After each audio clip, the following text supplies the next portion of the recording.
Welcome back to the channel Wastelanders. Today we descend into one of the darkest chapters in Vault Tec history. This is the story of Vault 75, the child experimentation facility hidden beneath Malden Middle School, told by someone who helped run it. They told us our parents were in quarantine. They told us graduation meant saving the world. They told us we were heroes, right up until the needle went in and everything went black. For over 200 years, children were bred and tested and harvested in that vault. This is the confession of one of the scientists who watched it happen and did nothing to stop it. And if you genuinely enjoy this kind of dark storytelling, consider subscribing and liking the channel, but only if you like the content. This entire script is narrated from the first-person perspective of a character from the Fallout universe. Their identity remains hidden throughout the story. After you have heard everything, try to guess which character is speaking in the comments below. The first person to guess correctly will have their comment pinned. I helped them burn the bodies. That was my first task after graduation. After they welcomed me to the science team with handshakes and congratulations.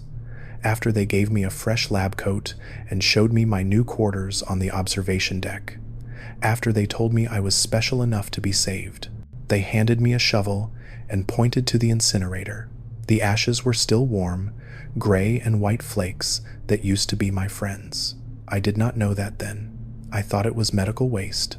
I thought it was old equipment being disposed of. I thought a lot of things that were not true. My name is not important anymore. What matters is what I did, what I failed to do, what I allowed to happen while I smiled and took notes on my clipboard. This is my confession. This is my testimony. This is the only way I know how to make the dead speak through me. Because I was the one they trusted. I was the one they believed in. And I was the one who looked the other way while they were marched to slaughter. I grew up in Vault 75 beneath Malden Middle School. Like everyone else, I believed the stories. I believed we were heroes in training.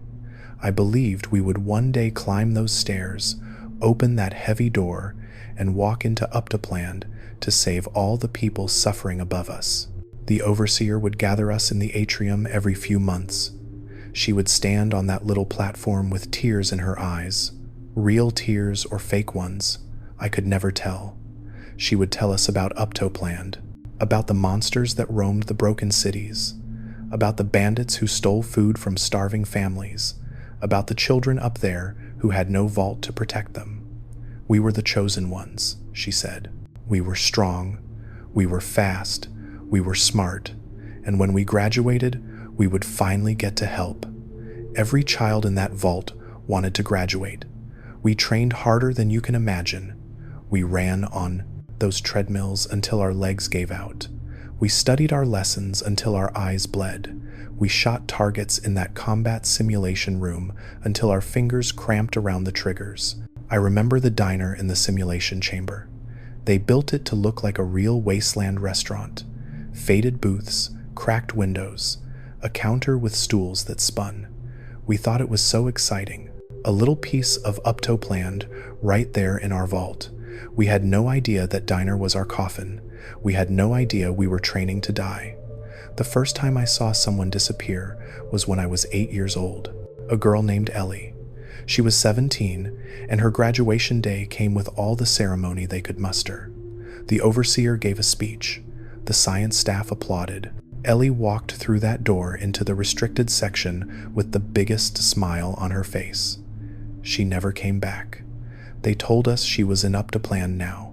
They told us she was helping people. They told us we would see her again someday when we graduated too.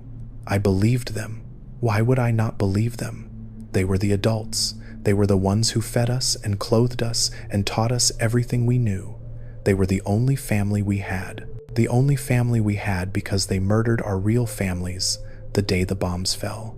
I did not learn that truth until much later. Until I was standing on the observation deck, watching children run on treadmills below me, reading the files they finally let me access. October 23rd, 2077. The sirens, the rush to the vault, the separation of children from parents, Orientation, they called it. The adults were told their children needed to go to the atrium for a special briefing. They were told to wait in a separate chamber for decontamination. They were told everything would be fine. Then the gunshots started. One by one, methodical, efficient. Every parent, every guardian, every teacher who walked through that vault door, the head of security did it himself. Quick and clean, the report said. No struggling, no warnings given. The children heard nothing.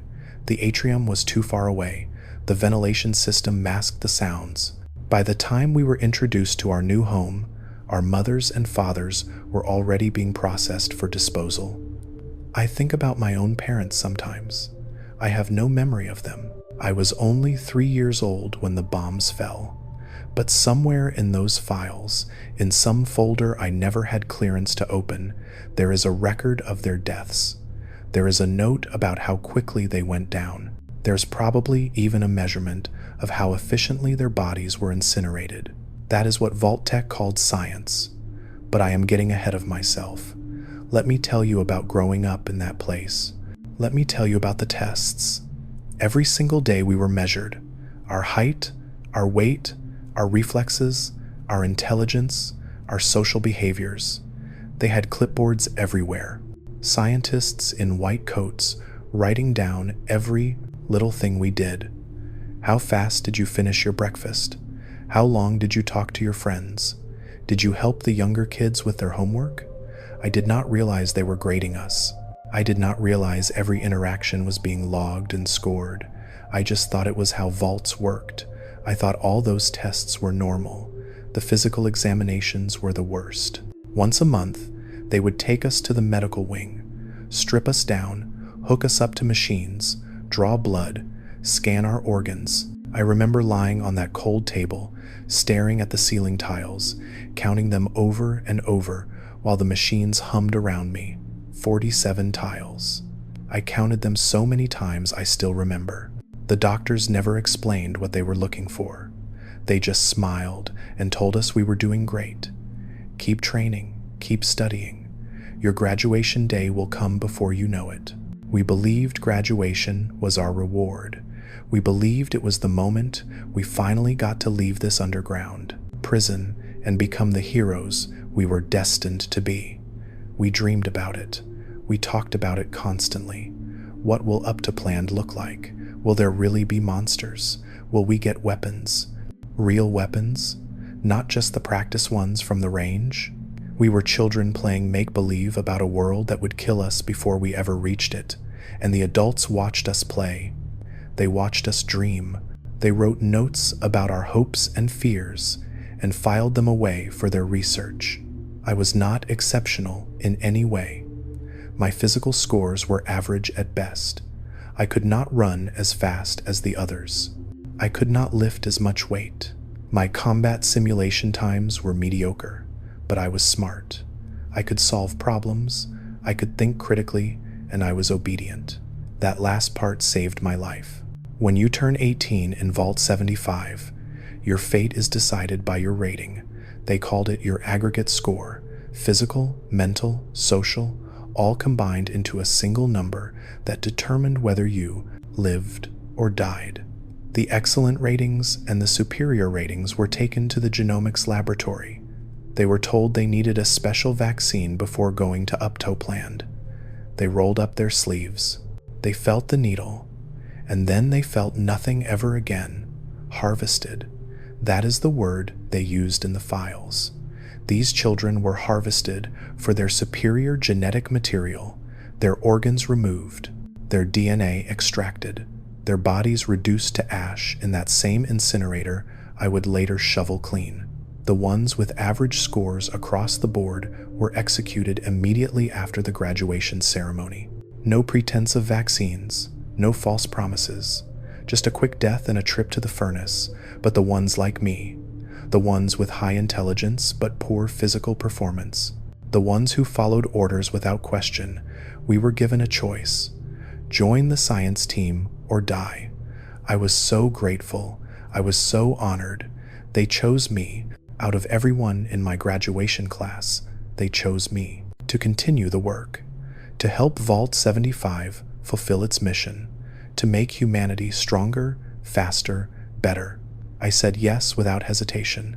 I said yes because I wanted to live. I said yes because I did not know what I was really agreeing to. Chief Scientist Gibson was the one who welcomed me. She was older than the overseer, grayer. Her eyes had this flatness to them, like she was looking at you but seeing something else entirely. She shook my hand and told me I had made the right choice. "You will be working on the observation deck," she said, "monitoring the aerobic tests, recording data, learning how we do things up here. Up here." That is what they called the restricted section. Up here with the science staff, away from the children, away from the population, away from the truth. They kept me separated from everyone I knew for years. Protocol, they said. New recruits must remain isolated from the general population for at least 15 years. This prevents former residents from being recognized by current subjects. Subjects, that is what they called the children. Not kids, not students, not even residents. Subjects. I did not question it at first. I was too busy learning my new role, too busy studying the protocols, too busy proving myself worthy of the position they had given me. But I could still watch them. From the observation deck, I could look down into the testing areas and see the children going through their routines, running on treadmills, lifting weights, shooting targets. I could see her, Nina. She was the reason I kept going. The reason I woke up every morning and put on my lab coat and pretended everything was fine. Nina was still down there, still training, still dreaming about Uptopland. Her physical scores were among the best in her age group. Fast, strong, resilient. But her academic performance was struggling. She was never much of a student, not like me. I watched her every day from behind that glass. I watched her run until she collapsed. I watched her pick herself back up and run again. I watched her laugh with her friends in the mess hall. I watched her sleep in the dormitory at night when I should have been monitoring vital signs. I loved her. I think I loved her before I even knew what that word meant, and I knew what was going to happen to her. I knew it the moment I read those files, the moment I understood what graduation really meant. Nina was physically exceptional. She would be rated excellent or superior. She would be taken to the genomics laboratory. She would be told about the vaccine. She would never see Uptopland. I should have told her. I should have found some way to warn her. I should have done something, anything, to save the only person I ever cared about. But I did not, because I was a coward, because I was suggestible, because they had trained me too well. If you are still with me after hearing this, hit that like and subscribe button. Gibson told me not to worry about Nina. She told me my attachment was noted in my psychological profile but was not a concern. She told me they would keep me on the observation deck long enough for those I had personal relationships with to graduate out of the population. Graduate out. Like they were going somewhere. Like they were moving on to better things. I nodded and said I understood. I went back to my station and recorded more data. I watched more children run until they passed out. I watched more children get taken away after their 18th birthdays, and I did nothing. Then Rohit found those papers. Rohit was 2 years younger than me. We had trained together as kids. He was never the brightest. His memory was poor. He had trouble retaining simple information, but he worked harder than anyone I ever knew. He pushed himself beyond his limits every single day. His sister Alma was the opposite. Smart as a whip, top scores in nearly everything. She and James were always competing for first place in the physical assessments. The three of them were inseparable. After I joined the science team, Rohit and James were made lab assistants. They ran the shooting range, scheduled tests, maintained the equipment.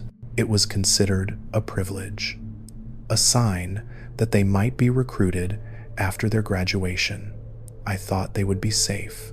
I thought if they just kept their heads down and followed orders, they might make it. I was so stupid. Supervisor Bissell was careless one morning. He had been carrying a clipboard with sensitive documents, personnel files, experiment protocols. The kind of information that was supposed to stay locked in the restricted section. He walked through the atrium on his way to meet with the overseer. The ventilation system was running high that day. A gust of recycled air caught his papers and scattered them across the floor. Most landed near him. He picked them up quickly and continued on his way. But one page went further, caught an updraft, drifted down into the lower level where the children lived. Rohit was the one who found it. I saw it happen from the observation deck. I saw him pull that paper out of a vent grating. I saw him read it. I saw his face change. I do not know exactly what was on that page. I never asked. But I know it was enough to confirm all the suspicions he and James had been whispering about for years. Enough to show him what graduation really meant. Supervisor Bissell asked me to help find his missing document. He was frantic, sweating. He knew what would happen if the overseer found out about his mistake. I told him I could not find it. I watched Rohit pocket that paper. I watched him show it to James. I watched them both look up at the observation window where I was standing. They knew I was watching. They knew I saw everything. And I turned away. That night, I wrote in my terminal that the document was probably destroyed by the ventilation fans. Bissell was relieved. The matter was closed, but it was not closed at all. It was just beginning. Rohit and James started planning immediately. They used the scheduling terminal in the range to communicate. They manipulated the testing programs so they would have unmonitored time. They started smuggling ammunition from the range, 1 bullet at a time, 2 bullets at a time, building their cache slowly and carefully. I knew they were doing it. I saw the inventory numbers. I saw the discrepancies. I should have reported them. I did not. Maybe I wanted them to succeed. Maybe I wanted someone to tear down the walls I was too weak to climb myself. Maybe I just did not care anymore. Or maybe I was still hoping Nina would make it. Maybe I thought if the vault fell apart, she might survive somehow. She might escape. She might find Uptopland after all. Hope is the cruelest lie we tell ourselves. The overseer sensed something was wrong. She started increasing security checks. She ordered more tranquilizers added to the food supply. She told Gibson that the latest graduation class had shown troubling aggression levels, too many psychological breakdowns, too much resistance. Gibson was worried too. She wrote in her terminal about synthesizing new sedatives, about increasing surveillance, about Washington showing concerning behavior. Washington. That was me. That was my new name. The name they gave me when I joined the science staff. The name on my clearance badge. The name in all those files. I was a concern now. A variable that needed to be controlled, but they were too late. Rohit had already recruited the others. James had already finished building the explosives. Alma had already coordinated with the younger kids to keep them safe during what was coming. They planned it for nap time. The youngest children would be asleep in the dormitory. Alma would stay behind to watch them, to keep them quiet, to make sure they did not wander into the crossfire. Rohit and James would lead the others through the restricted section door. They would hit the laboratory first, then the overseer's office, then the security station. Fast and brutal. No mercy for anyone wearing a lab coat. I was wearing a lab coat. I remember standing at my terminal that afternoon, reading the schedule, seeing the gaps in the testing program that Rohit had created, knowing what it meant, knowing what was about to happen. I could have sounded the alarm. I could have warned Gibson. I could have saved the entire science staff with a single button press. I did not. I walked away from my station. I went to the mess hall and ate my lunch. I tasted nothing. I heard nothing. I just sat there and waited for the screaming to start. It started at 1400 hours. The explosion blew the restricted section door off its hinges. I felt the concussion in my chest, even from the mess hall. Alarms started blaring, emergency lights started flashing, and then the gunfire began. They were using our own weapons against us. The bullets we had given them to practice with. The skills we had taught them to fight monsters. They turned it all on the monsters who had made them. I ran. I do not know where I thought I was going. Maybe to the observation deck? Maybe to find Nina? Maybe just away from the sounds of people dying? I made it to the laboratory corridor before I saw the first body, Dr. Chen. She was lying face down in a pool of blood. Her clipboard was still in her hand. Her glasses were shattered. I had eaten breakfast with her that morning. She had told me about a promising genetic sequence she was analyzing. She had smiled and said we were getting so close to creating the perfect human. Now she was just another failed experiment. I kept running, past more bodies, past more blood, past open doors, leading to rooms I had never been allowed to enter. I saw the genomics laboratory, the place where they did the harvesting. Stainless steel tables, surgical equipment, cryogenic storage units lining the walls, and jars. Rows and rows of jars, organs, tissue samples, genetic material, all labeled with subject numbers and dates. All that remained of every child who had graduated with an excellent or superior rating. I saw a jar with a number I recognized. A jar dated 3 months after I joined the science staff. Nina's number. I fell to my knees. I do not remember screaming. I do not remember crying. I just remember staring at that jar and understanding finally what I had allowed to happen, what I had been a part of, what I had become. She never made it to Uptopland. She never even made it out of this room. She walked in here believing she was about to save the world. She rolled up her sleeve and felt that needle and trusted the people who raised her, and they cut her apart like livestock. I was still on the floor when Rohit found me. He was holding a pistol. His hands were covered in blood. His eyes were wild but focused. He looked at me. I looked at him. I thought he was going to kill me. I thought I deserved it. But he just shook his head, like I was not even worth the bullet, like I was already dead inside, and he knew it. You knew, he said. You knew everything, and you did nothing. I did not answer. What could I say? He was right. He left me there in the genomics laboratory, surrounded by the remains of everyone I ever cared about, surrounded by the proof of what Vault Tec had been building beneath that middle school. Not a shelter, not a sanctuary, not a place to save children from the horrors of war. A farm, a factory, a breeding program to create genetically perfect soldiers for a government that no longer existed. The rebellion succeeded. Every member of the science staff was killed except me. The overseer was found in her office with her own letter opener in her throat. Gibson died at her terminal, still typing her final report. Rohit led the survivors out of the vault, out into Uptopland, into the world we had dreamed about since we were old enough to dream. I did not go with them. I stayed behind. I closed the vault door. I locked myself inside with the bodies and the blood and the jars. This is where I have been ever since. This is where I will die. This is my punishment for all the things I saw and all the things I ignored. I could tell you that I was manipulated, that they made me this way, that I had no choice. But there is always a choice, and I made mine. I chose to look away. I chose to follow orders. I chose to let the people I loved be murdered because I was too afraid to stand up and say no. I am still wearing my lab coat. It still has the bloodstains on it from when I crawled through the corridors after the killing stopped. I could take it off.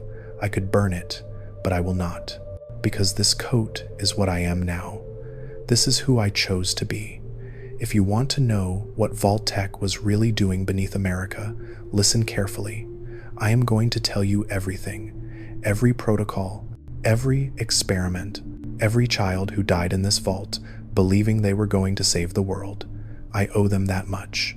I owe them the truth. And when I am finished, maybe you will understand why some doors should never be opened, why some vaults should stay buried forever, why the worst monsters are not the ones waiting in Uptopland.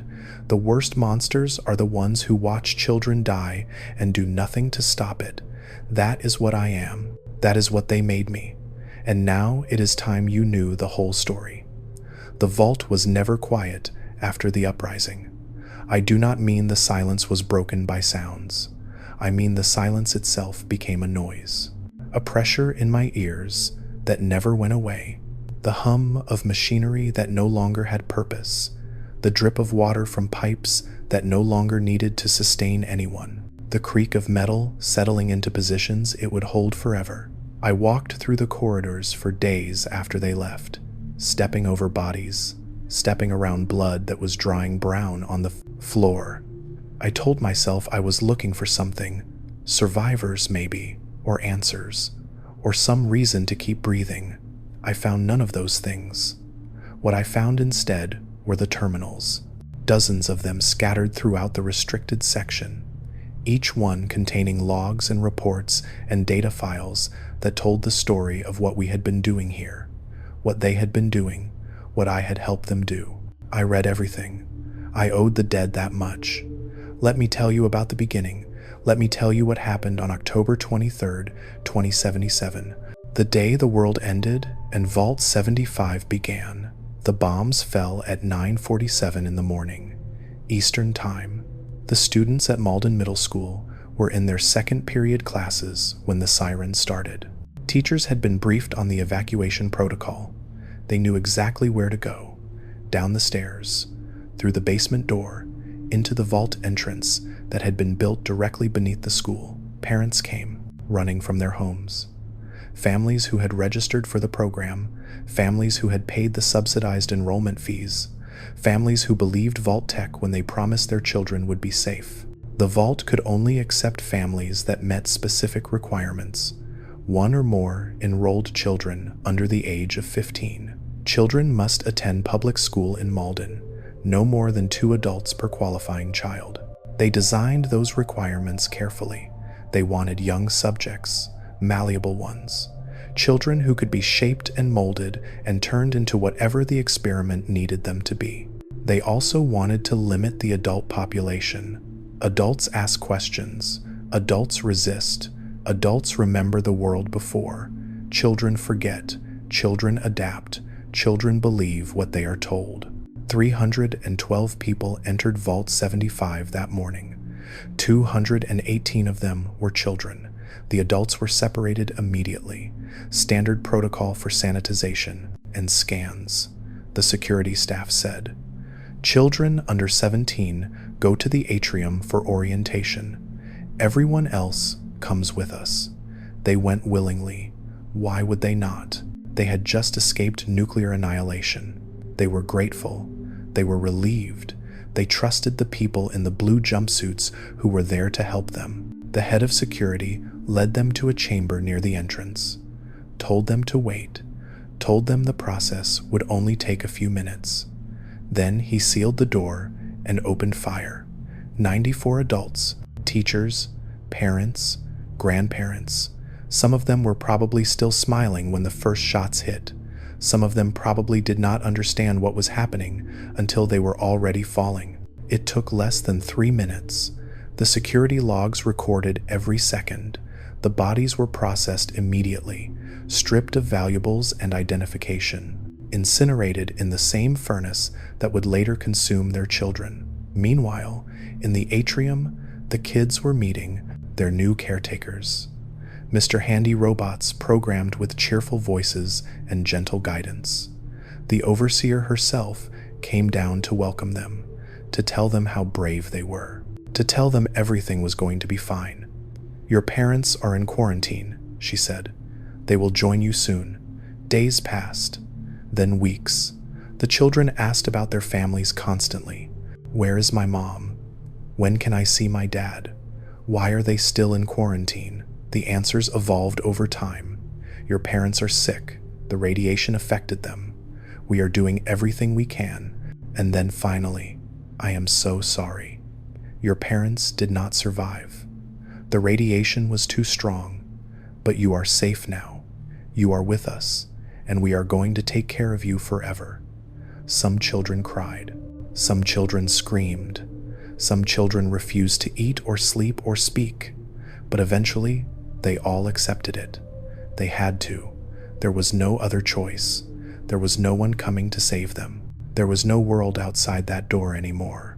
Only the vault, only the staff, only Uptopland waiting somewhere above. The indoctrination began immediately.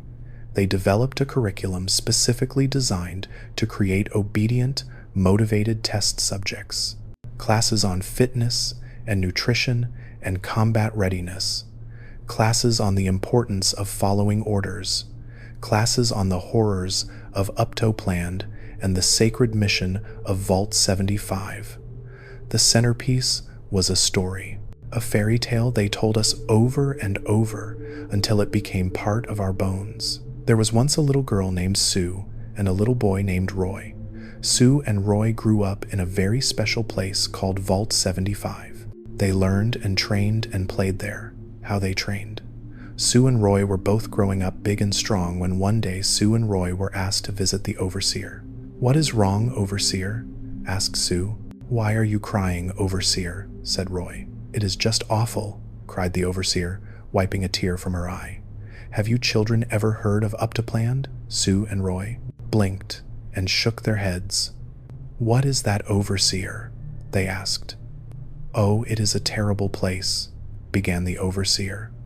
And she told the children about Uptopland.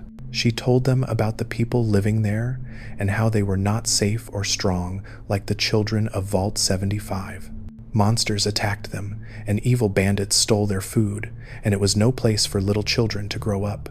"But you can help them," the overseer said. "You are strong and fast and brave. When you graduate, you will go to Uptopland and make it safe for everyone." We heard that story hundreds of times. We recited it to each other. We acted it out during playtime. Sue and Roy became our heroes. Graduation became our dream.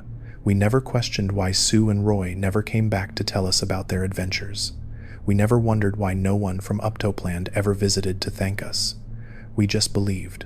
Because believing was easier than thinking. Because hope was the only thing they let us keep. The testing regimen was relentless.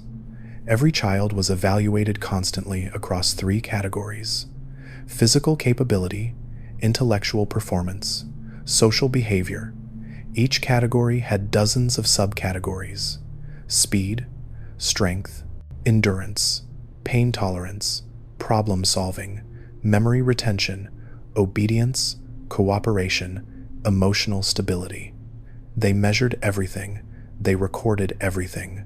They fed all that data into algorithms that would eventually decide who lived and who died. The physical tests were brutal. They pushed us past our limits every single day. Run until you collapse. Then get up and run more. Lift until your muscles tear. Then lift heavier. Fight until you cannot stand. Then fight from your knees. The researchers had guidelines for how far they could push us. Testing would only cease in the event of cardiac arrest or death. That was the actual language in the protocol. They would literally work us until our hearts stopped. Pain thresholds were a particular focus. They wanted soldiers who could keep fighting no matter how badly they were hurt. So they developed exercises designed to increase our tolerance. Exercises that would be called torture anywhere else. I will not describe them in detail. Some things should stay buried. But I will tell you that by the time I graduated, I could hold my hand over an open flame for 30 seconds without flinching. I thought that made me strong. I thought that made me ready. It just made me damaged. The intellectual tests were more subtle but equally invasive. Problem-solving exercises, logic puzzles, memory games. They wanted to identify the smartest children, the ones who could think critically, the ones who could be trusted with sensitive information. Children like me. I excelled at those tests. I scored in the top percentile for reasoning and analysis. I could see patterns that others missed. I could solve problems that stumped my peers. That is why they chose me for the science team. Not because I was strong or fast or brave, because I was smart and obedient, because I could be trusted to follow orders without asking why. The social evaluations were the most insidious. They wanted to know how we interacted with each other, who we trusted, who we avoided, who we would follow, and who we would lead. They encouraged competition. They rewarded children who reported weaknesses in others. They created an environment where everyone was constantly watching everyone else, looking for flaws, looking for failures, looking for any sign that someone was not measuring up. I reported my friends. I told the researchers when Robbie and Becca were sneaking off to huff propellant from the maintenance supplies. I told them when Marcus was having nightmares and crying in his bunk. I told them when Sarah said she did not want to go to Uptopland anymore. I thought I was helping. I thought I was making sure everyone stayed on track. I thought the researchers would help them get better. Sarah disappeared 2 days after I reported her. They said she was transferred to a special program. They said she was getting extra support. I found her name in the files years later. Genetic material harvested. Date of termination. Notes on organ viability. She was 14 years old. She was scared and sad and confused, and I killed her with a single conversation. Here is a question I want you to think about. At what point does following orders become murder? Is it when you pull the trigger yourself? Is it when you hand someone else the gun? Is it when you point out the target? Is it when you simply look away while the killing happens? I have asked myself that question every day since the uprising. I still do not have an answer. Maybe there is no answer. Maybe that is the point. The graduation protocol was the heart of the experiment. Once a year, on a date chosen by the overseer and chief scientist, all children who had turned 18 were removed from the general population. It was presented as a celebration, a ceremony marking their transition from student to hero. We looked forward to graduation more than anything. We counted down the days. We imagined what Uptopland would look like. We promised to find each other out there and fight side by side against the monsters. The night before graduation, the chosen children would receive a special dinner, better food than usual, dessert, music playing over the speakers. The overseer would give a speech about how proud she was, how ready they were, how Uptopland needed them. Then they would sleep one final night in the dormitory, and in the morning they would walk through that door into the restricted section, one by one, always one by one, never in groups, never with witnesses. The first stop was the evaluation room, a final assessment of their aggregate score, physical, mental, social, all combined into a single rating that would determine their fate.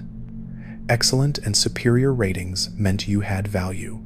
Your genetics were worth preserving. You would be taken to the genomics laboratory for harvesting. They told you it was a vaccine, a final immunization before entering the contaminated surface world. You would roll up your sleeve. You would feel the needle. You would feel tired, and then you would feel nothing at all. The sedative worked fast. Within seconds, you would be unconscious. Within minutes, you would be on the operating table. Within hours, you would be in jars on those shelves I saw. Average ratings with high intelligence got the choice I received. Join the science team or die. Most chose to live. Most became complicit in the same system that had enslaved them. Everyone else was simply executed. No vaccine, no pretense. A quick death and a trip to the incinerator. 74% of every graduation class was disposed of this way. The files called it acceptable overhead, the price of progress. After the harvesting was complete, the genetic material was used to create the next generation. Embryos cultivated in artificial wombs, babies born in the nursery and raised from infancy in the vault. They never knew their parents. They never had names, just subject numbers and genetic markers. The cycle continued for over 200 years, generation after generation of children bred and tested and slaughtered, each one slightly stronger than the last, slightly faster, slightly more resistant to pain and fear and independent thought. Dr. Stanislaus Braun designed the protocol. He was the director of Vault Tec's Societal Preservation Program, the mastermind behind dozens of Vault experiments across the country. a genius who saw human beings as raw material to be refined and improved. Gibson quoted him constantly. She kept his directives pinned above her workstation. She referred to his methods with something close to reverence. "We are not playing God," she told me once. "We are finishing what evolution started. We are removing the weaknesses that hold humanity back: compassion, fear, doubt, all the things that make people hesitate when they should act." I nodded and agreed with her. I said it sounded reasonable. I said I was honored to be part of such important work. I was lying. Even then, before I fully understood what we were doing, something inside me knew it was wrong. But I buried that feeling so deep it could not reach my mouth. I locked it away where it could not make me disobedient. That is what they did to us. They did not just hurt our bodies. They broke something fundamental in our minds. They taught us to ignore our own humanity, and they called it graduation. I want to tell you about the combat simulation room. I want you to understand what they were training us for. It was built to look like a piece of Uptopland, a ruined diner with faded booths and cracked windows and a counter with spinning stools. Debris scattered across the floor, dim lighting to simulate the darkness of the surface. We called it the diner. We loved going there. It felt like a preview of our future, a taste of the world we would soon enter. The exercise was simple. Targets would appear at random positions around the room, pop-up figures shaped like monsters and raiders. You had to identify them and shoot them as fast as possible while avoiding the civilian targets mixed in. Your time was recorded. Your accuracy was measured. Your performance was compared against everyone else in your age group. I was never good at it. My reaction time was slow. My aim was mediocre. I always finished in the bottom half of my class. But I watched the others excel. I watched James clear the course in record time. I watched Rohit hit targets I could barely see. I watched Nina move through that fake diner like she was born for combat. They were creating soldiers, not peacekeepers, not rescue workers, not heroes who would help the suffering people of Uptopland. Soldiers, weapons, tools to be deployed by a military that no longer existed for a war that had already ended. The files confirmed it. Vault 75 was commissioned by the United States military to breed super soldiers. Fast, strong, resistant to pain, obedient to orders, the perfect fighting force for a post-nuclear world. But the world ended before they could be deployed. The government collapsed. The chain of command disintegrated. The people who ordered this experiment were vaporized along with everyone else, and still the vault kept running. Still the children kept dying. Still the science staff kept harvesting and breeding and testing. For over 200 years, they continued the protocol without anyone left to give them orders. They became the monsters they were creating us to fight. I think about the nursery sometimes, the room where the next generation was grown, artificial wombs humming with life, babies taken from their pods and placed in cribs with nothing but subject numbers to identify them. No parents, no names, no history, just genetic potential waiting to be measured and judged. Some of those babies were created from Nina's DNA, from her organs and her tissue and her harvested cells, children she would never know existed, children who would grow up and train and graduate and die just like she did, the cycle consuming itself. Forever, I could have stopped it. That is the thought that haunts me most. When I joined the science team, I had access to systems and terminals that could have shut everything down. I could have disabled the breeding protocols. I could have opened the vault door. I could have at least tried to end it. But I did not. Because I was afraid. Because I was programmed. Because some part of me still believed that what we were doing was necessary. That is the true horror of Vault 75. Not the experiments themselves, not the harvesting or the executions or the lies. The horror is that they made us believe in it. They made us complicit in our own destruction. They turned victims into perpetrators and called it progress. I was both. I was a child who grew up in that system, shaped by those tests, dreaming of Uptopland.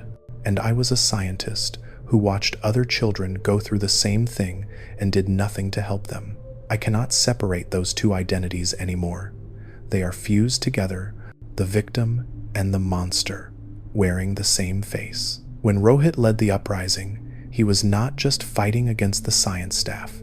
He was fighting against everything the Vault had turned him into. He was reclaiming his humanity by force because they had stolen it from him piece by piece since the day he arrived. I wish I had that courage. I wish I had stood beside him instead of cowering in the mess hall. I wish I had been part of the liberation instead of part of the machine, but I was not. And I have to live with that, or die with it, more accurately, because I am not leaving this vault. I am not going to Uptopland. I am going to stay here with the bodies and the files and the jars until my own systems fail. This recording is my only contribution now, my only chance to make something right. If you are hearing this, it means someone found this terminal. Someone opened this vault after all these years. I need you to understand what happened here. I need you to see the full scope of what Vault Tec was willing to do. Not just in this vault, in all of them. There were over 100 vaults across the country. Most of them were experiments. Test subjects isolated and manipulated and destroyed in the name of science. Children and families who thought they were being saved. Vault 75 was not unique. It was not even the worst. It was just one data point in a massive research program designed to push humanity to its limits and see what broke first: the bodies, the minds, the souls. We broke all three. If this story has kept you listening this far, and you want more of these dark confessions from the wasteland, hit that like button. It really motivates me to create similar Fallout lores. I have more to tell you about the days after the uprising, about what I found in those terminals, about the final messages left behind by people who knew they were about to die. But first, I need you to understand something. I need you to understand why I stayed, why I chose this empty tomb over the freedom everyone else fought and died for. I stayed because I do not deserve to leave. I watched Nina walk into that laboratory. I watched her smile at the doctor holding the needle. I watched her roll up her sleeve without hesitation because she trusted us, and I let it happen. I could have warned her. I could have told her to run. I could have caused a distraction or faked an emergency or done anything at all to give her a chance. Instead, I stood at my terminal and recorded the time of her appointment. I noted her vital signs as they flatlined. I logged her harvest date in the database. I turned the girl I loved into a data entry, and then I went to lunch. Some sins cannot be forgiven. Some debts cannot be repaid. Some people do not get to start over in Uptopland. I am one of those people, so I will stay here, and I will keep talking, and maybe when I am finished, you will understand what this place really was. Not a vault, not a shelter, not a school, or a laboratory, or a military installation. A slaughterhouse. And I was one of the butchers. The terminals told me everything. After the uprising, after Rohit and the others left for Uptopland, I had nothing but time. Time and silence and the glow of those screens waiting to share their secrets. I started with Gibson's terminal. The chief scientist kept meticulous records. Every experiment, every harvest, every adjustment to the protocol. She documented 200 years of genetic refinement with the precision of someone who believed history would thank her.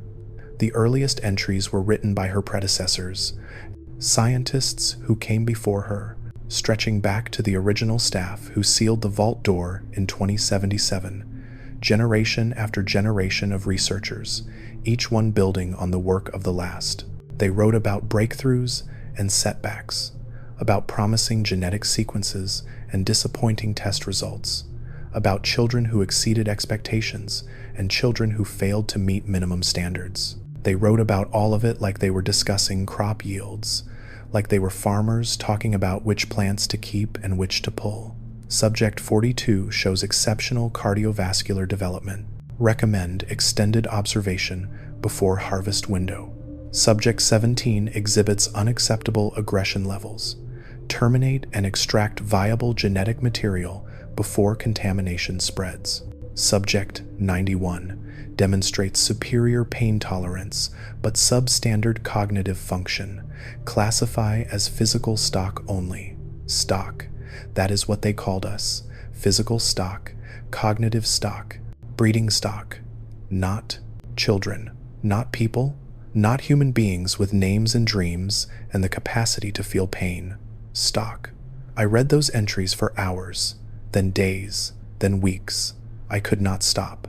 Every file I opened revealed something worse than the one before. Every log confirmed another horror I had suspected but never allowed myself to believe. The genetic modification protocols were more extensive than I knew.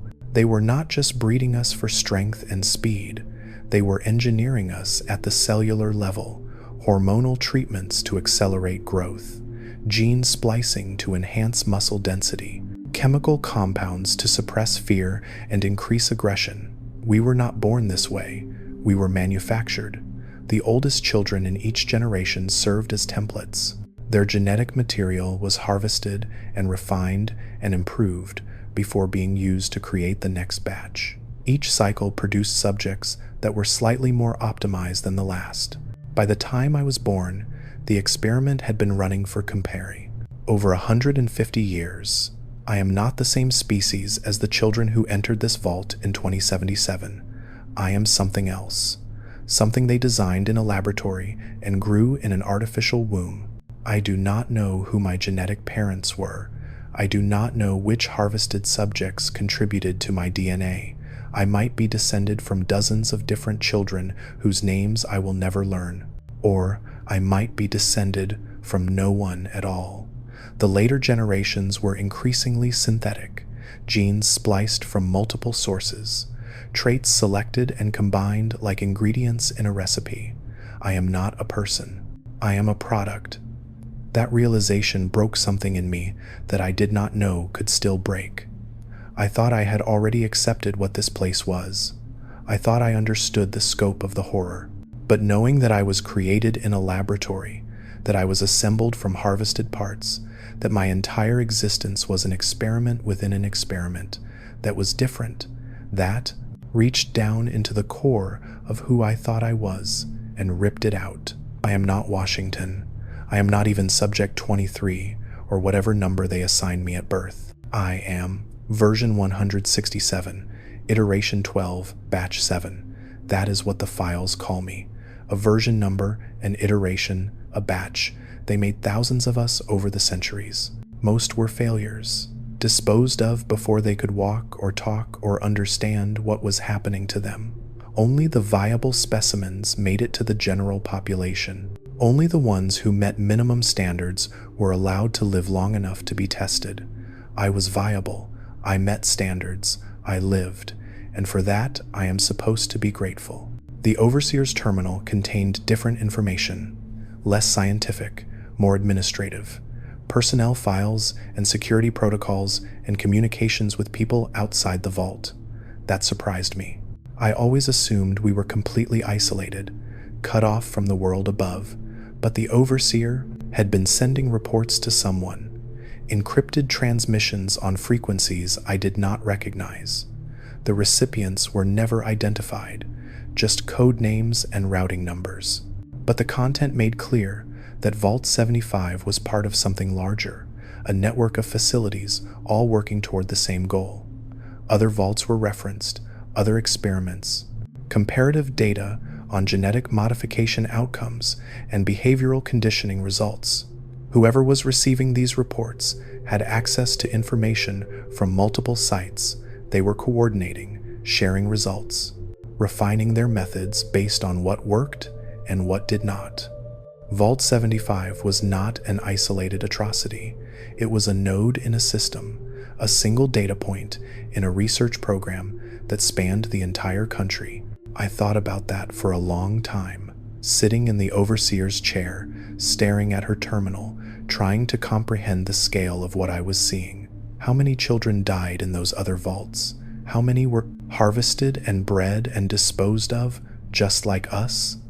How many Ninas and Rohits and Jameses across America, all believing they were going to save the world? Thousands, maybe tens of thousands, maybe more. All of them lab rats in a maze that stretched from coast to coast. All of them stock to be measured and refined and consumed. And somewhere, someone was collecting all that data. Someone was tracking all those experiments. Someone was waiting to see which approach produced the best results. Who? That is the question I cannot answer. The government was destroyed. The military was gone. Vault Tec's corporate headquarters were vaporized along with everything else. Who was still out there receiving those reports? Who was still monitoring the network after 200 years? I do not know. The terminals did not say. Maybe no one was. Maybe those transmissions were going out into empty air, received by nothing but static and silence. Or maybe someone was still listening. Maybe someone is still out there right now, waiting to see what came out of these vaults, waiting to harvest the results of their investment. If you are that person, if you are hearing this recording because you came to collect your specimens, I want you to know something. They are gone. The children of Vault 75 escaped. They killed their captors and walked out into Uptopland, and they are never coming back. Your experiment failed. Your stock broke free. Your 200 years of research ended with blood on the floor and bodies in the corridors, and a single coward locked in an empty tomb. You got nothing from us. Nothing but this confession from a dead man who helped you murder children. I hope it was worth it. The security logs showed me the uprising in detail. Every camera, every sensor, every automated system recorded what happened when Rohit and James breached that door. I watched it unfold on the monitors like a horror film I could not turn off. They moved fast, faster than the staff expected, faster than the security protocols could respond. The first scientist died at her workstation. She was running genetic analysis on a tissue sample when James came through the door. She looked up. She opened her mouth to scream. She never got the chance. The second and third died in the hallway outside the laboratory. They were carrying clipboards, taking notes on their way to the next observation session. They saw Rohit coming and they froze. They could not process what they were seeing. Children were not supposed to be in the restricted section. Children were not supposed to have weapons. Children were not supposed to fight back. But we were never really children, were we? We were soldiers. That is what they made us. That is what they trained us to be. And soldiers follow orders until they decide to give their own. The overseer tried to seal herself in her office. She made it to the door. She got her hand on the lock. But Alma was faster. Alma caught her arm, and Ad pulled her back and held her while the others came. I do not know exactly what they did to her. The camera in that room was damaged during the struggle, but I know it took a long time, and I know she was still alive when they left. She died alone, crawling toward her terminal, trying to send one last transmission. The message was never completed.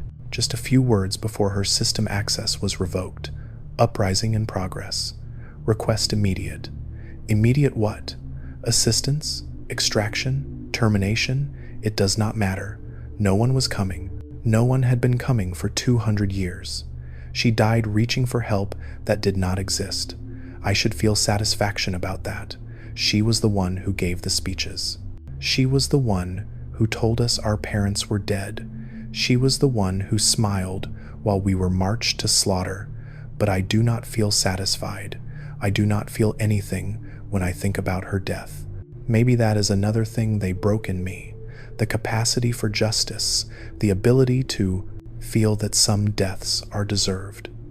Or maybe I just know that her death did not fix anything. It did not bring back Nina. It did not undo what was done to us. It was just more blood in a vault that was already drowning in it. Revenge is not healing. It is just pain moving in a different direction. Gibson died at her terminal. I mentioned that before, but I want to tell you more about it. I want you to understand who she was at the end. She was typing her final report when they found her. Not a distress call, not a plea for help. A scientific analysis of her own death. She knew they were coming, she heard the gunfire and the screaming, and she knew the project was over. But instead of running or hiding or fighting, she sat down at her keyboard and started documenting. Subject uprising commenced at 1400 hours. Breach of restricted section achieved through explosive device constructed from ammunition components. Security response inadequate. Recommend review of contraband. Detection protocols for future iterations. Future iterations. She was already thinking about the next version of the experiment, already planning how to prevent this outcome in the next vault. She wrote 3 more paragraphs before they reached her. Analysis of what went wrong, suggestions for improvement, notes on which subjects showed leadership potential during the attack. She was studying them even as they came to kill her, taking data even as her life ended. That is who she was. That is what this place made her. A machine that could not stop measuring and recording and analyzing, even when the measurements no longer mattered. Her last sentence was unfinished. Aggression levels in current generation significantly exceed. Exceed what? Projections? Acceptable parameters? Previous iterations? Rohit's bullet interrupted her before she could say. I wonder if she felt anything at the end. Fear, regret, recognition that she had created the very thing that destroyed her. Or maybe she felt nothing at all. Maybe she was as broken as the rest of us. Just another product of Vault Tec's assembly line, optimized for a function that no longer had purpose. We were all experiments in the end, staff and subjects alike. All of us shaped by this place into something less than human. Let me ask you something. Do you think any of us could have turned out differently? If you grew up in Vault 75, watching your friends disappear, believing every lie they told you, training every day to fight monsters that did not exist, would you have seen through it? Would you have resisted? Or would you have done what I did, kept your head down, followed orders, hoped that obedience would keep you safe?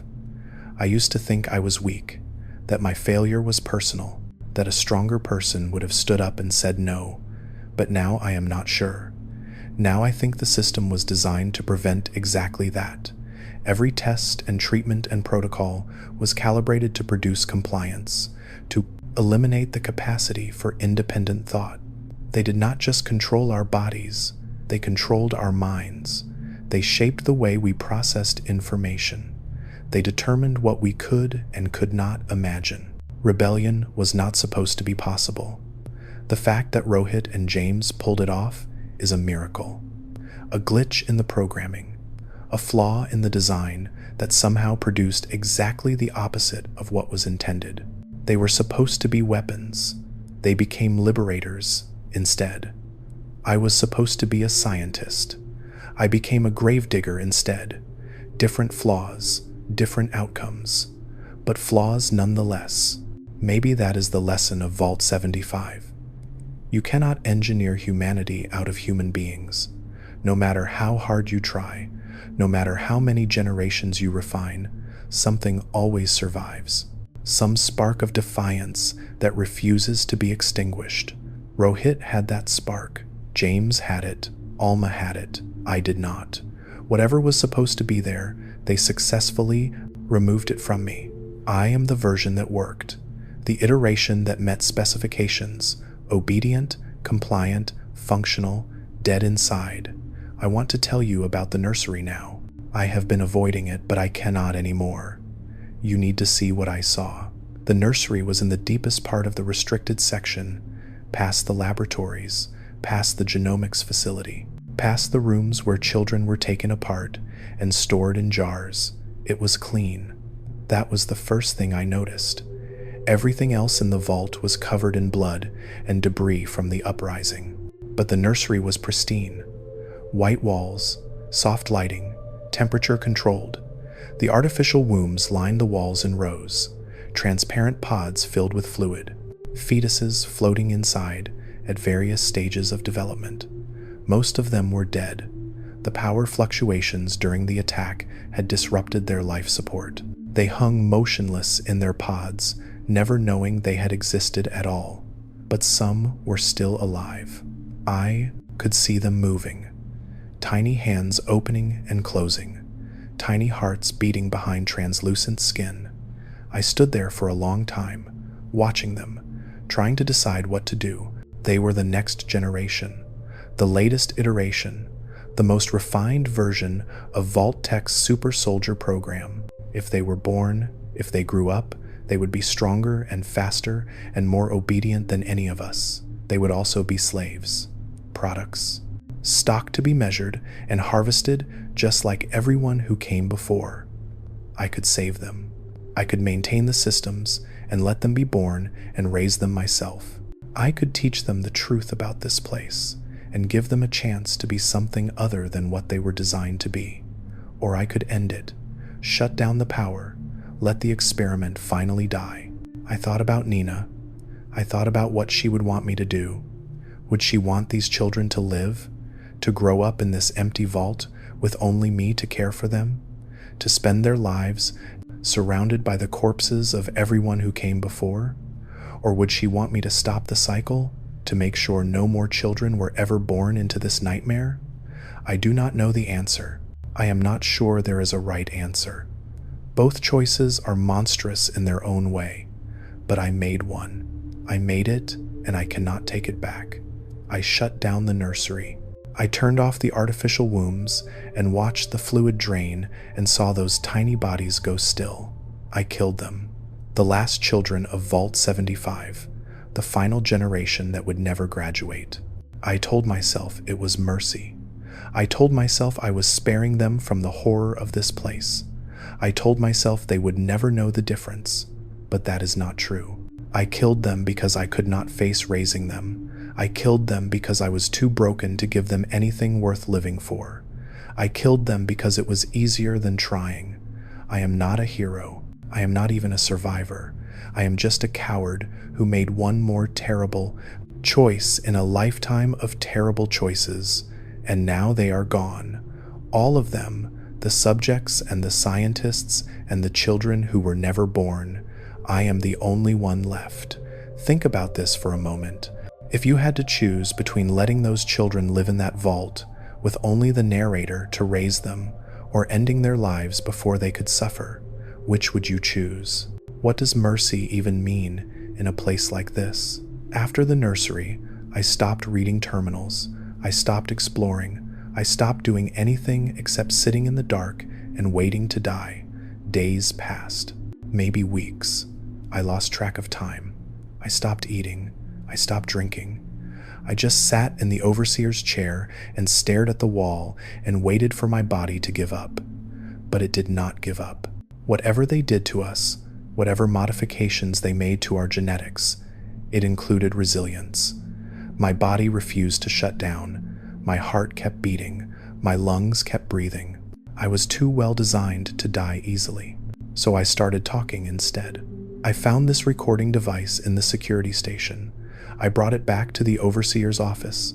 I sat down in front of it and I started confessing. That was months ago, maybe years. I have filled hundreds of holotapes with my voice, hundreds of hours of testimony about what happened in this vault. Most of it is rambling, incoherent, the words of a man whose mind is coming apart at the seams, but some of it is clear.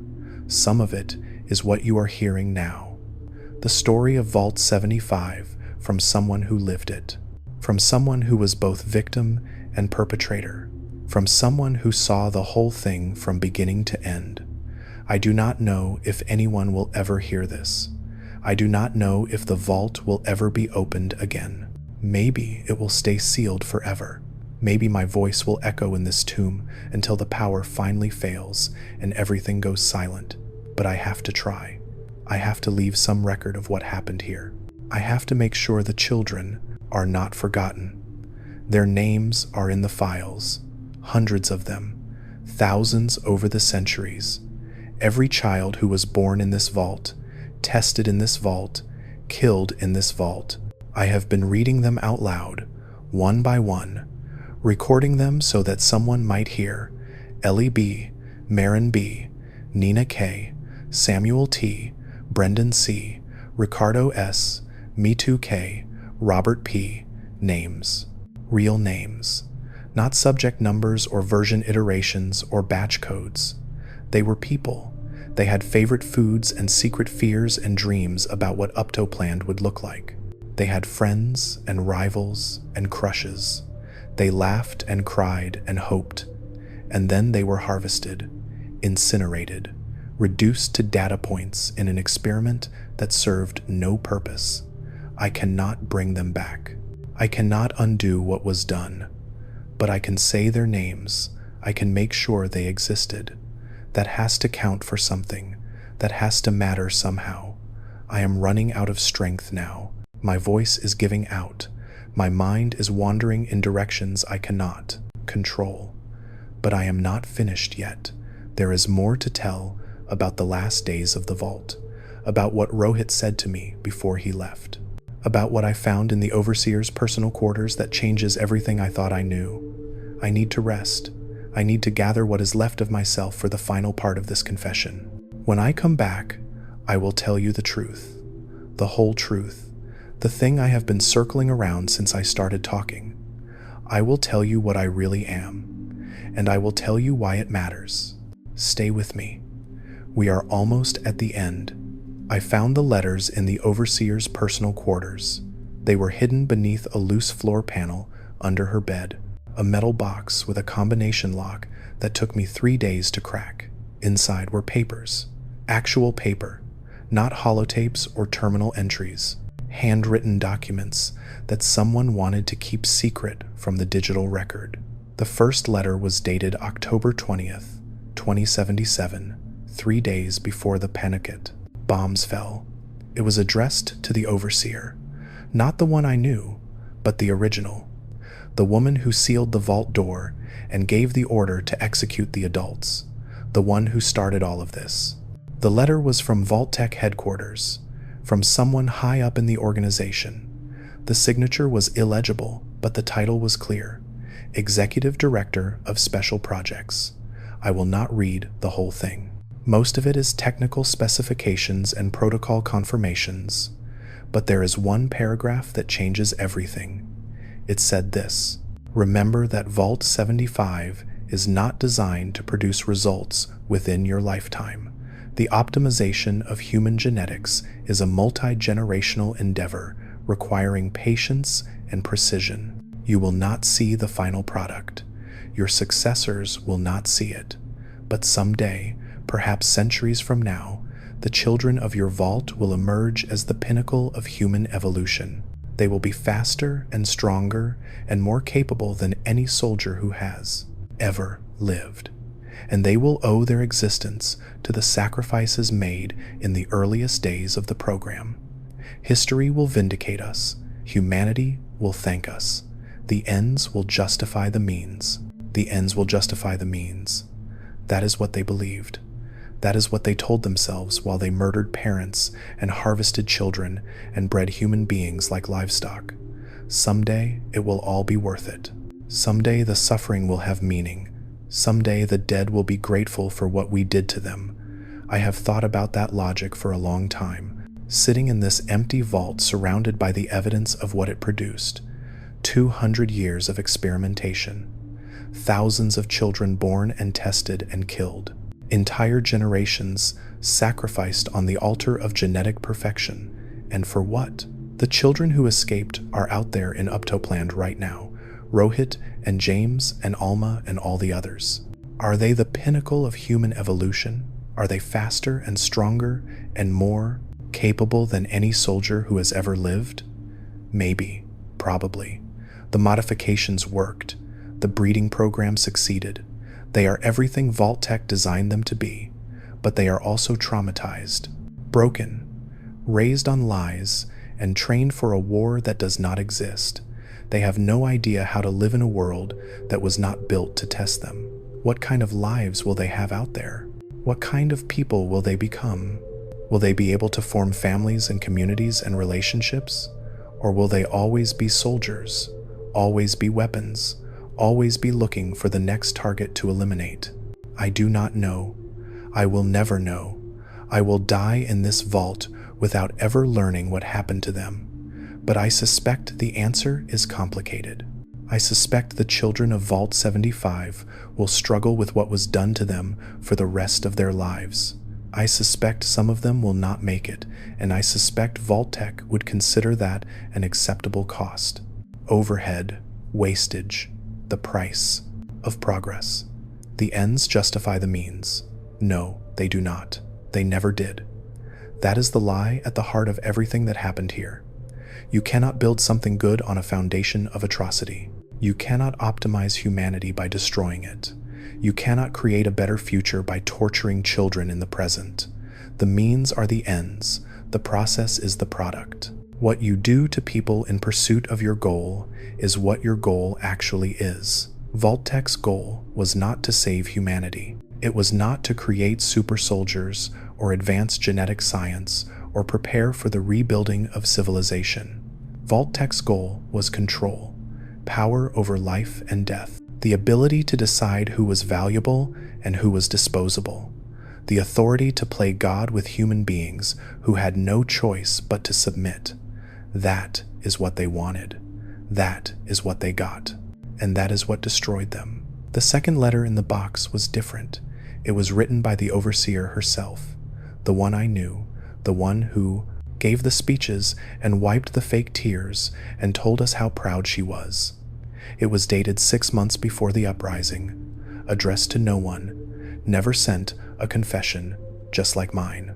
She wrote about doubts, about moments when she questioned the program, about children she watched grow up and graduate and disappear into the restricted section. She wrote about a girl named Nina. I had to stop reading when I saw that name. I had to put the letter down and walk away and stand in the corridor until my hands stopped shaking. Then I came back and finished it. The overseer wrote that Nina reminded her of her own daughter, the daughter she left behind when she accepted this assignment, the daughter who died in the war along with everyone else she loved. She wrote that watching Nina train and study and dream about Uptopland made her feel something she thought the job had killed: affection, protectiveness, the urge to warn her, to save her, to give her a chance. But she did not warn her. She did not save her. She sat in her office and signed the harvest order and watched on the monitor as Nina walked into the genomics laboratory for the last time. She wrote that she cried afterward, real tears, not the fake ones she used in her speeches. She cried for hours in her quarters where no one could see. And then she got up the next morning and did it again with the next child, and the next, and the next. Because the mission mattered more than her feelings. Because the program was bigger than any individual. Because the ends justified the means. She hated herself.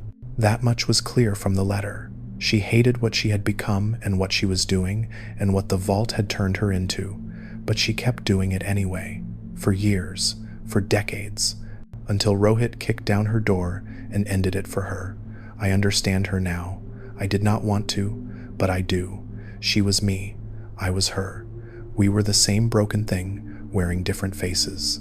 We both saw the horror. We both felt the wrongness.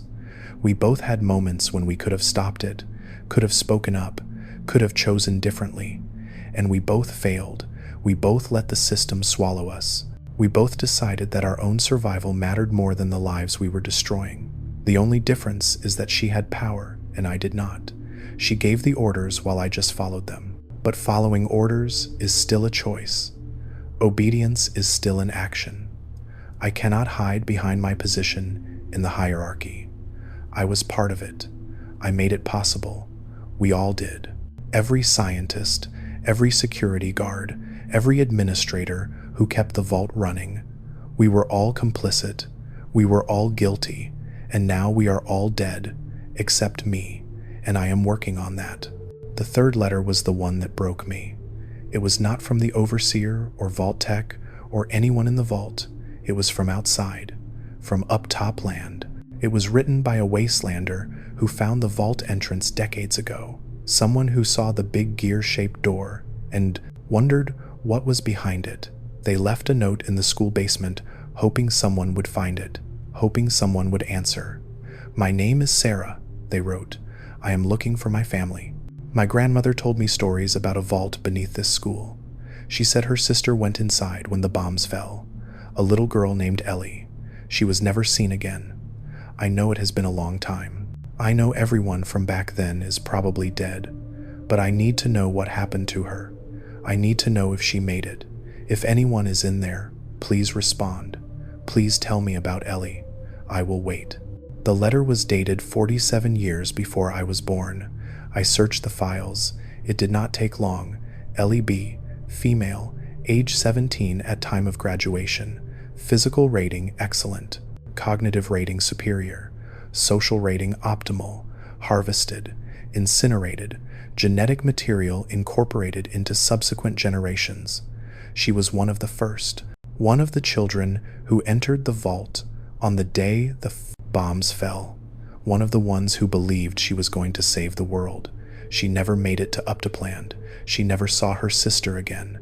She never knew that decades later, someone would come looking for her. And no one ever answered Sarah's letter. It sat in the school basement for years, until the overseer found it during a routine perimeter check. She brought it inside and put it in her box of secrets and never told anyone. Why? I do not know. Maybe she kept it as a reminder. Maybe she wanted evidence of the lives that existed beyond the vault door. Maybe she needed to see proof that the people she was killing had families who loved them. Or maybe she just could not bring herself to throw it away. Maybe some part of her wanted Sarah to be remembered, even if Ellie never would be. I'm going to answer that letter now. 47 years too late, but I am going to answer it. Sarah, if you are still out there, if you are still alive, if somehow you find this recording, Ellie did not make it. She died in this vault at 18 years old. She was told she was going to save people. She was told she was a hero. She believed every word of it, right up until the needle went into her arm. I am sorry. I am sorry no one told you sooner. I am sorry you spent your life wondering. I am sorry your grandmother had to die without knowing what happened to her sister. Ellie was not alone. There were thousands like her, thousands of children who walked into this vault and never came out, thousands of Ellies whose families never learned the truth. I am telling you now, I am telling everyone who can hear this.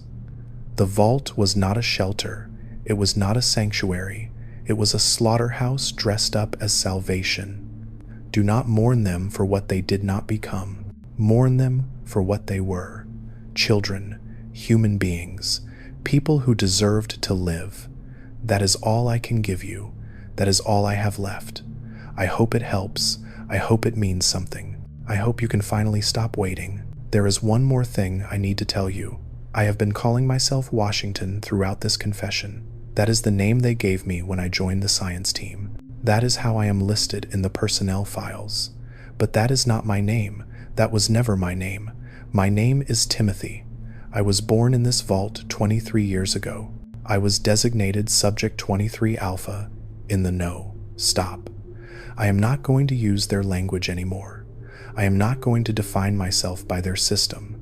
My name is Timothy. I was a child here. I trained and studied and dreamed about Uptopland just like everyone else. I fell in love with a girl named Nina. I believed I was going to be a hero. Then I turned 18 and they told me I could join the science team or die. I chose to live. I chose wrong.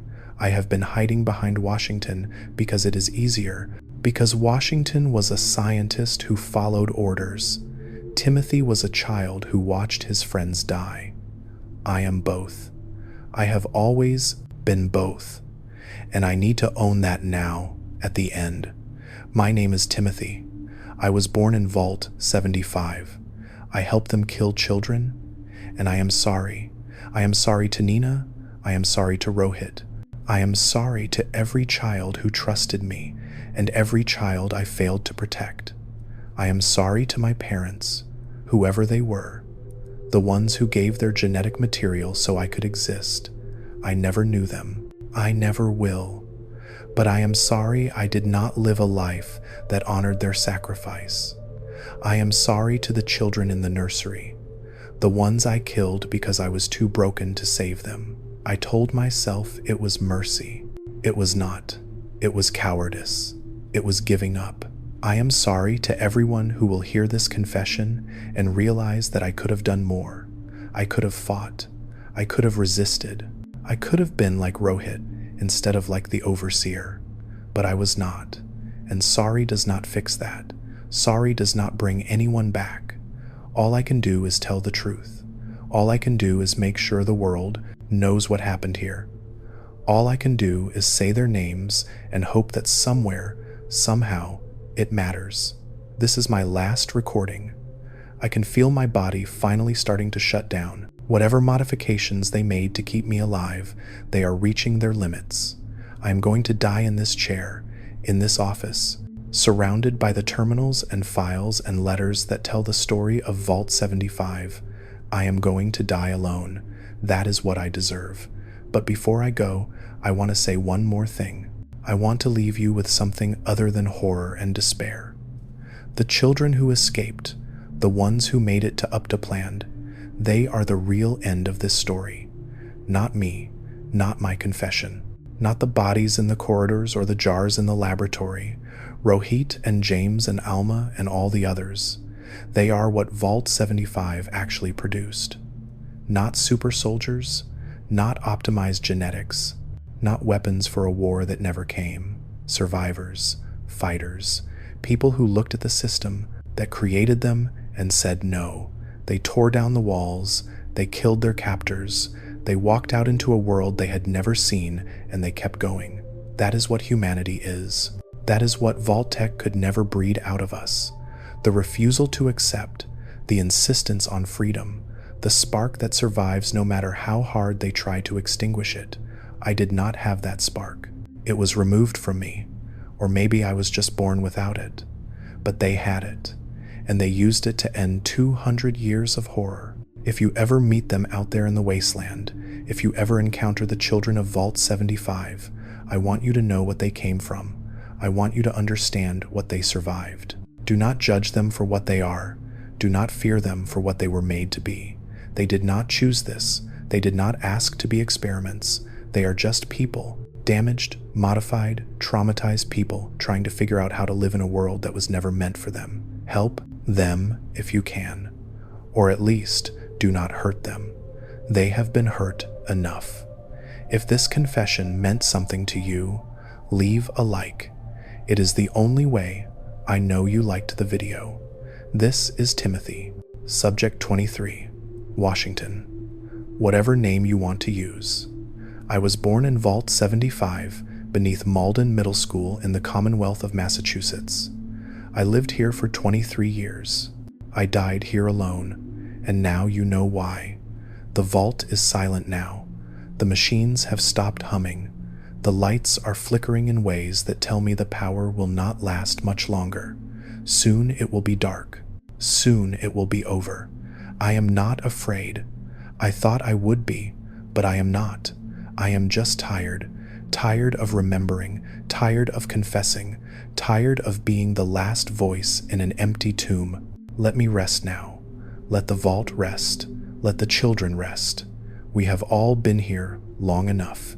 If you find this place, if you open that door and walk these corridors and see what remains of our experiment, I ask you one thing. Do not rebuild it. Do not study it. Do not try to understand it so you can do it better next time. Destroy it. Burn it down. Salt the earth so nothing ever grows here again. Vault 75 was a crime against humanity. It should be remembered as one. It should be mourned as one, and then it should be forgotten. Let the children go. Let them finally rest. That is all I ask. That is my last request. My name was Timothy. I am sorry. Goodbye.